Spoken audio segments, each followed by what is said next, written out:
So tell me something, when it comes to your industry, obviously when you started, I'm imagining that there weren't so many people out there. There weren't so many things out there for parents and things like that. But now as time goes on, you've got different companies starting, different people coming into the field, people looking at you. It's like a very Asian thing as well. He's making money. Okay, let me go and do that thing. Right. So although you kind of have a story and you have your own journey and you have why you're doing it, there's people popping up everywhere. It's so easy to kind of start a business nowadays. Like, how do you keep yourself unique? How do you keep yourself differentiated from everyone? How do you innovate? How do you kind of keep that X factor going? Just like, when you had the whole market to yourself in the early days. So the key issue is staying true to the core, true to what the initial, the founder mentality was at the beginning, which is what was the core issue, what we were trying to do. We were trying to help Muslim parents raise great Muslim children. Mm-hmm. So the moment we start looking left and right, look at what others are doing or what else is happening, and we lose that connection we had to what made Learning Roots great in the beginning, mm-hmm. Is the point of decline then. So it's about staying true to that initial core, even if the way in which it manifests itself today will be different to how it manifests itself in the beginning. But it's about maintaining that Learning Roots touch throughout everything that we do and not getting sidetracked or distracted.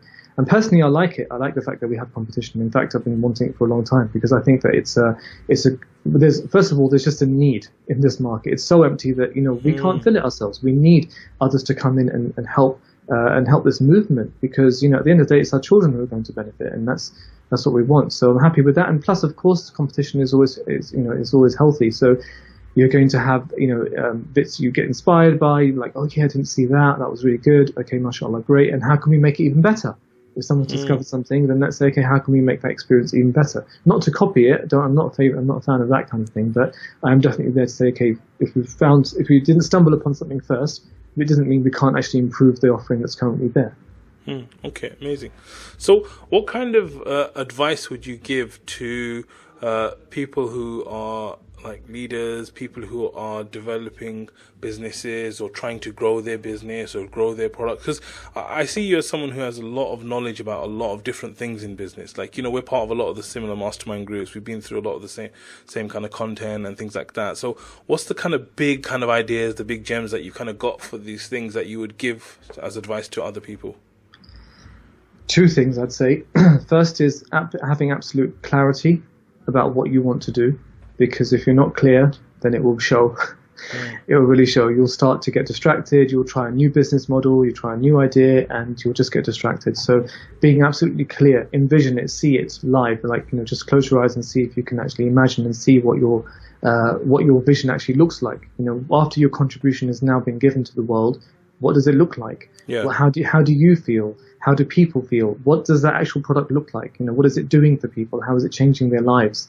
What new world state have you created by giving this gift to the world? That's the first thing. Clarity is extremely important. And it's not just in the product, it's in anything. Like, if you don't start your day knowing what you want to do, chances are, you're not going to end up doing what you wanted because you didn't know what it was in the first place. Yeah. So clarity is just an important thing. And one thing that I've really heard about a lot, but really experienced recently when we did our Ramadan activity book campaign, was necessity. Like, there were so many points in that where I thought, this book's not going to meet the deadline. We've been working on it for months. It's just not going to make it. And there came a point where I said, no, this is going to happen no matter what.